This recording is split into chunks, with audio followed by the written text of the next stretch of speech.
트럼프 당선인이 47대 미국 대통령으로 백악관에 다시금 입성합니다. 트럼프의 가장 큰 소외주로 비트코인을 빼놓을 수가 없는데요. 자세한 이야기 미래에셋증권 디지털 자산 TF 이용재 수석 매니저와 함께 나눠보도록 하겠습니다. 매니저님 안녕하세요. 반갑습니다. 안녕하세요. 비트코인이 무섭게 오르고 있습니다. 사상 네. 처음으로 8만 달러를 넘어서더니 이제 8만 8천, 8만 9천까지 오르고 있어요. 네. 요즘 가장 많이 들으시는 질문이 그래서 더 갈 건가 이런 질문 많이 받으실 것 같아요. 네. 네. 그런 질문 되게 많이 받고 있습니다. 요즘. 트럼프 어디까지 당선되고 보십니까? 나서. 네. 일단 굉장히 우호적인 상황이 좀 장기적으로 펼쳐질 것 같다라고 말씀을 드릴 수 있을 것 같아요. 가격을 제가 특정하기는 좀 어려울 것 같고요. 그럼요, 네. 계속해서 신고가를 갱신하면서 이어나가지 않을까 하는 생각이 좀 들고요. 네, 그렇습니다.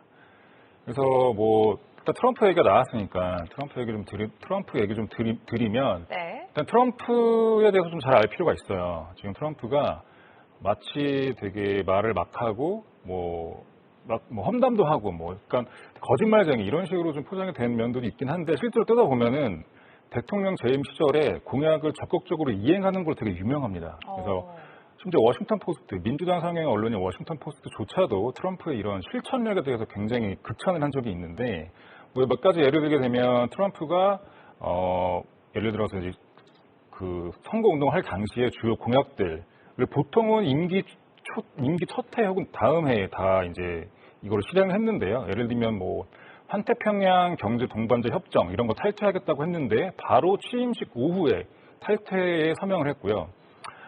철강 알루미늄 관세 부과하겠다 이런 것도 바로 이제 시행을 했고요. 그 다음에 또 괄목할 만한 게 취임 첫 해 이제 세제 개혁 법안을 통과시키면서 30년 만에 처음으로 이제 개인소득세율이나 법인세율을 인하하기도 했습니다. 그 다음에 또 시리아를 공습하겠다고 했던 거, IS를 괴멸시키겠다고 했던 것들도 다 지켜냈고요. 이런 걸 봤을 때 트럼프는 실제로 공수표를 날리는 대통령은 아니다라는 걸 저희가 알 수 있고요.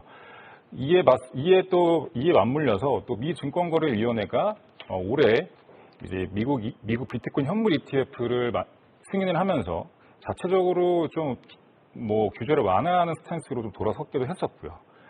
그리고 또 마지막으로 그래서 이제 이런 것들을 종합적으로 봤을 때 트럼프는 올해 비트코인 2024 컨퍼런스에서 가상자산에 대해서 100년 전의 철강 산업에 비유하면서 미국이 가상자산 수도가 될 수 있도록 만반에 지원을 하겠다고 얘기를 했죠. 이런 것들을 다 종합해 보면 트럼프 후보의 공약 이행 사례, 그 다음에 가상자산 육성 의지 이걸 종합적으로 보게 되면 비트코인은 향후에 굉장히 긍정적인 행보를 보이지 않을까 하는 생각입니다. 예. 무섭게 오르고 있는 가상자산 상승세에 비트코인 현물 ETF 도입에 대한 목소리도 지금 계속해서 커지고 있습니다. 네. 앞서서 말씀해 주신 것처럼 트럼프 당선인이 가상화폐를 전략자산으로 비축하겠다. 미국을 가상의 수도로 만들겠다. 이러한 발언들을 많이 하지 않았습니까? 네. 이로써 비트코인 같은 가상자산도 투자 가치가 있는 자산임을 지금 계속해서 증명해 나가고 있는데 현물 ETF 도입은 어떻게 보십니까?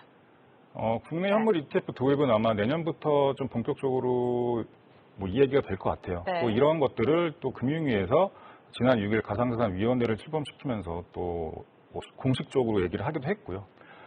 그래서 트럼프 같은 경우는 이제 트럼프의 그 공약의 두 축이 있습니다. 근데 이걸 보는 게 중요한데 하나는 금융규제 완화가 있고요. 하나는 아까 얘기했던 가상자산 육성이 있습니다. 이 두 가지가 아마 큰 시너지를 낼 거라고 저희는 보고 있고요. 왜냐하면 서로가 서로를 원하는 사이예요. 금융업계는 새로운 미래 먹거리로 가상자산을 원하고요. 가상자산 업계는 좀 더 성장하기 위해서 전통 금융회사들과의 협업을 원하고 있고요. 그래서 이 둘이 시너지가 돼서 향후에 이제 월가를 중심으로 다양한 가상자산 ETF 같은 것들이 나오고 또 증권의 토큰화죠. 국내에서 얘기하는 건 토큰 증권으로 얘기를 하고 있는데 이 토큰 증권 시장 자체도 본격화될 거라고 저희는 보고 있어요. 그 다음에 이제 한국에서도 7월에 가상자산 이용자 보호법이 실행이 되면서 이제 가상자산 관련해서 불공정 거래나 시세 조정에 대한 법적 규제 장치를 마련을 했죠.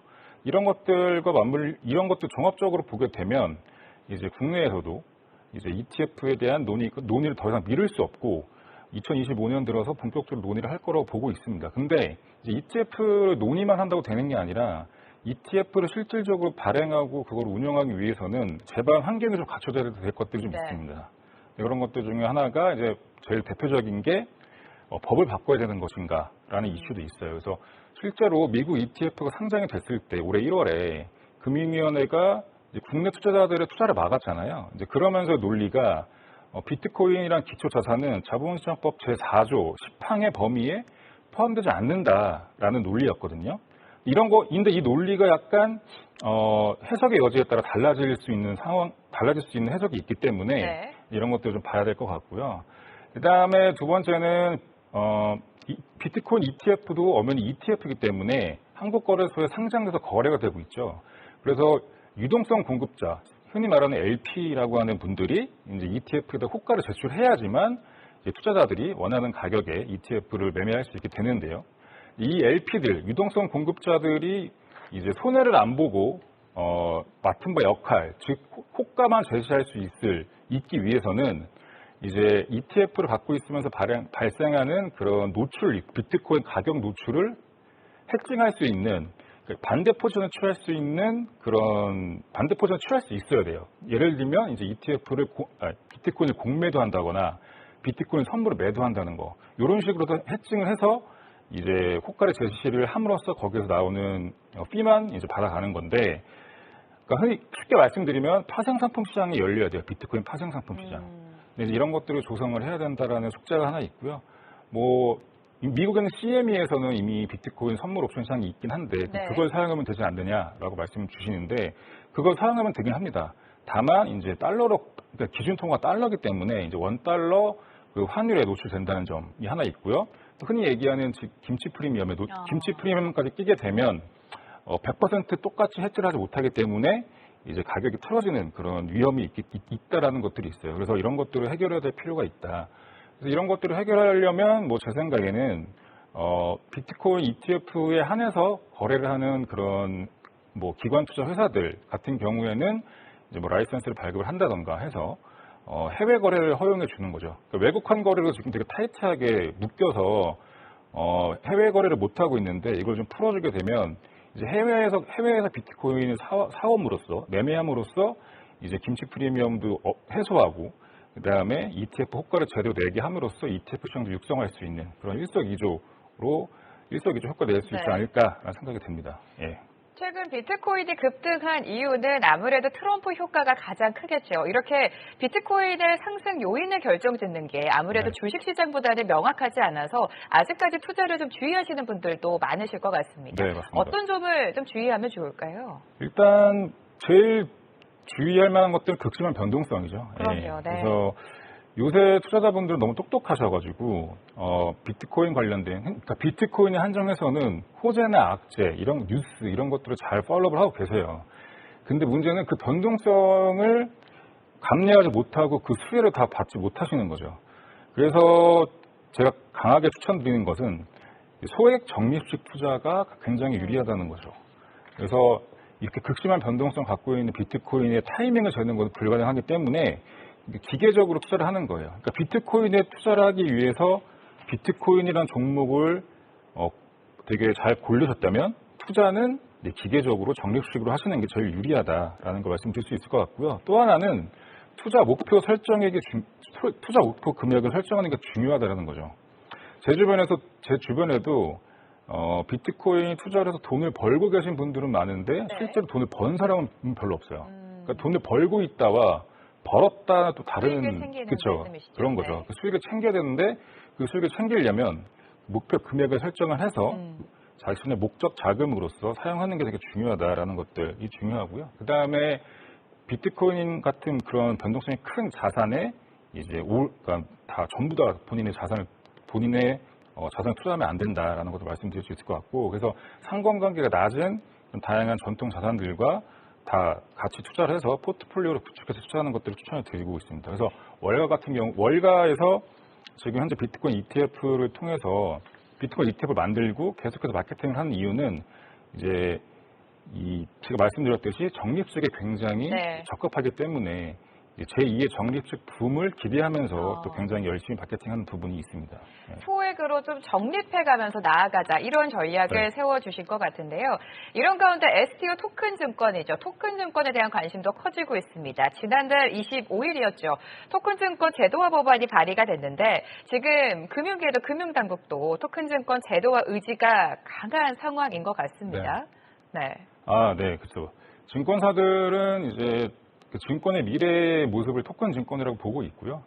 그래서 실질적으로 이걸 시행하기 위해서 저희 미래에셋증권 같은 경우는 이제 증권사 최초로 블록체인 메인넷, 뭐 쉽게 얘기하면 뭐 이더리움 같은 그런 메인넷을 토큰 증권을 위해서 자체 개발을 완료했다라고 보시면 될 것 같고요.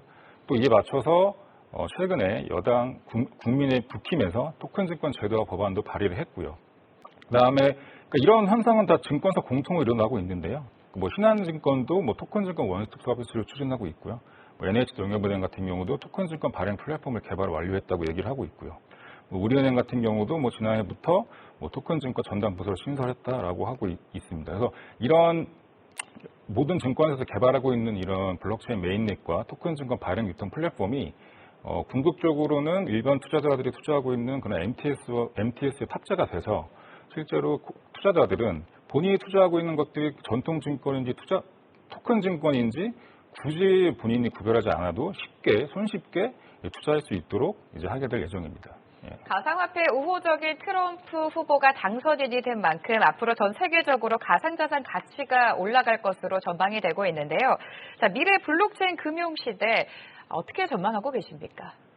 네, 블록체인 금융시대 말씀하신 대로 지금 전체 금융산업이 본인들의 코어 인프라를 블록체인으로 바꾸고 있어요. 기존에는 이제 인터넷이라는 인프라 위에다가 모든 금융산업을 올렸다고 보시면 지금 현재 그 인터넷을 블록체인으로 대체하는 그런 작업이 진행 중이고요. 이런 것들을 쉽게 그냥 저희가 얘기해서 토큰 증권이다라고 표현을 하는 겁니다. 근데 이런 것들은 이제 국내에서만 일어나는 현상이 전혀 아니고요. 금융 선진국들, 뭐 미국, 싱가포르, 홍콩, 그다음에 뭐 일본도 마찬가지고요.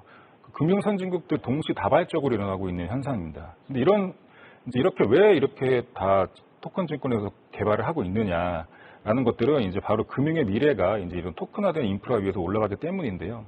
금융의 미래에 대해서 잠깐 설명을 좀 드려볼게요. 그래서 어떻게 보면 저 그림이 되게 제일 중요하다고 볼 수 있어요. 왜냐하면 저 그림은 단순히 비트코인 가격이 얼마가 되느냐를 떠나서 미래 금융 산업이 블록체인으로 인해서 어떻게 변하게 될지에 대한 전반적인 그림이거든요. 그래서 같이 보시면 첫 번째가 1번이 맨 왼쪽에 있는 게 토큰화된 돈입니다. 그러니까 돈을 토큰화했다는 얘기고요. 쉽게 말해서 이제 CBDC라는 게 있어요. 중앙은행이 발행한 이제 코인이라고 보면 되는 거죠. 이런 것들이 있고요. 그럼 이제 여기에 이런 것들과 마찬가지로 이제 민간에서 발행하는 스테이블 코인들이 있습니다.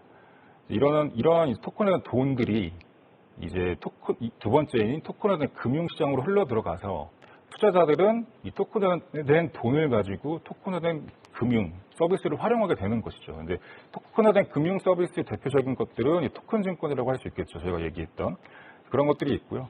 그래서 이제 이 토큰화된 돈과 토큰화된 금융시장이 맞물리게 되면 시장이 굉장히 커질 것이고요. 그래서 블록체인 기술 저변이 확대되면서 금융산업뿐만 아니라 다양한 인더스트리에 있는 기업들이 블록체인을 활용하게 될 것이고 본인들의 서비스를 블록체인에 올리게 될 것이기 때문에 아까 얘기했던 토큰화된 돈이 이제 차세대 지급될 때 수단이 되는 것이죠. 이렇게 세 가지의 그 기둥이 맞물려서 돌아가는 것들이 이제 미래의 금융 모습이라고 보시면 될 것 같습니다. 네, 오늘 이 시간 트럼프 시대에 블록체인이 금융 환경을 어떻게 바꿀 것인지에 대해서 자세한 분석 말씀 들어봤습니다. 오늘은요 미래에셋 투자증권 디지털 자산 TF 이용재 수석 매니저와 함께했습니다. 도움 말씀 감사합니다. 감사합니다. 계속해서 다양한 경제 이슈를 알고 싶다면 구독과 좋아요, 알림 설정 부탁드립니다. AI 캐스터 권미정이었습니다.